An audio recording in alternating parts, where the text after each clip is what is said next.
Most people will spend their entire lives waiting for the fear to disappear before they take the first step. And that moment will never come. Fear is not a signal that you are in danger. In most cases, fear is simply your brain doing what it was designed to do thousands of years ago, protect you from the unknown. The problem is that the same mechanism that once saved your ancestors from predators is now the exact force keeping you stuck in a job you hate, a relationship that no longer serves you, or a version of yourself you have long outgrown. And here is what almost no one talks about. The paralysis fear creates is not a symptom of weakness. It is a symptom of intelligence working against you. Think about the last time you wanted to make a move, a career change, a difficult conversation, a bold decision, and you didn't. What stopped you was not the situation itself. What stopped you was a story your mind constructed about what could go wrong. Your brain presented you with a worst-case scenario so vivid, so convincing that it felt more real than the opportunity standing right in front of you. Now ask yourself, how many times has that story actually come true? The science is clear on this. The amygdala, the part of your brain responsible for processing fear, cannot distinguish between a real physical threat and an imagined social one.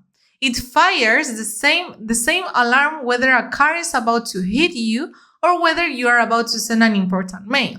It is the same. That means the anxiety you feel before speaking in public, before launching a business, before telling someone what you truly want, that feeling is biologically identical to the terror of facing a life-threatening situation. Your body does not know the difference, but you can learn to. And that is the important point. Here's where it gets interesting.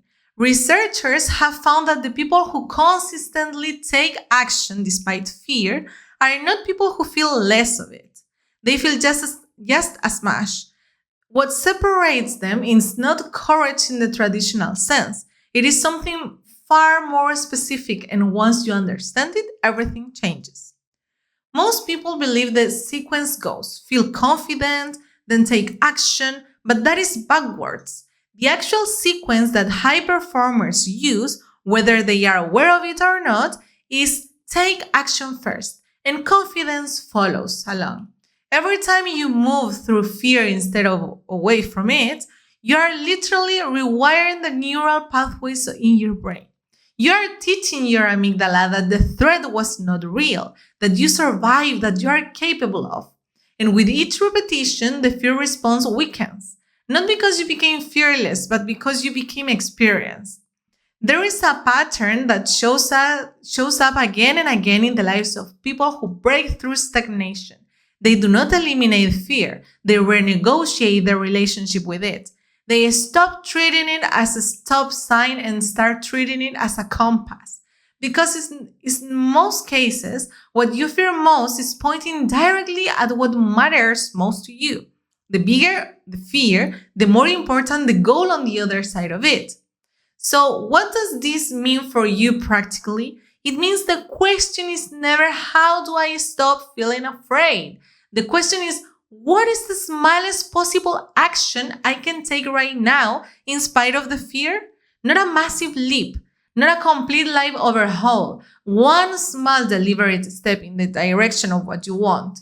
Because the moment you take that step, you interrupt the cycle. You prove to your nervous system through direct experience, not through thought, that the story was not the reality.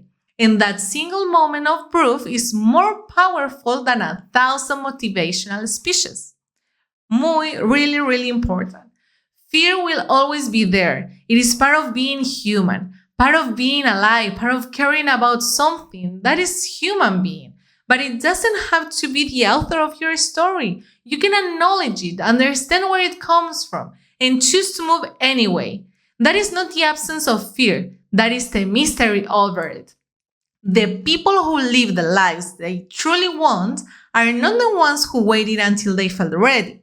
They are the ones who decided that the waiting was a far greater risk than moving forward. They understood that stagnation has a cost, And that cost compounds every single day you choose comfort over growth.